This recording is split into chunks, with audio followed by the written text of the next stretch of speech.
কালুরঘাট সেতুতে আহত অবস্থায় এক যুবককে উদ্ধার করা হয়েছে। স্থানীয় এক পথচারীর সহায়তায় তাকে উপজেলা স্বাস্থ্য কমপ্লেক্সে নিয়ে আসা হয়।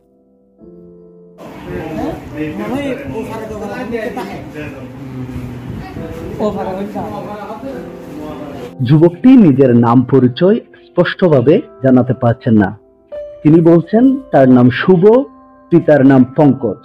এছাড়া তিনি বলছেন পূজা মণ্ডপে ঘুরতে বের হয়েছিলেন, তবে কখনো রাঙ্গুনিয়া, কখনো রাউজান নোয়াপাড়া, আবার কখনো শ্রীপুর খরণদ্বীপের নাম বলছেন এবং তার নাম বলার মধ্যেও সে এক একবার এক একটি নাম বলছেন।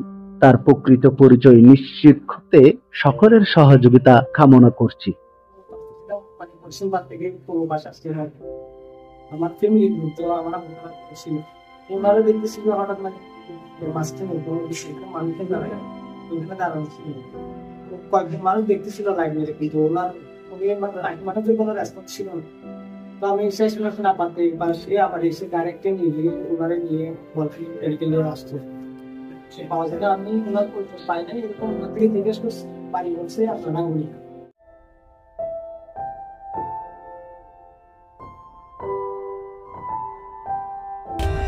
For more updates, subscribe to our channel, click the show links and enjoy watching the videos.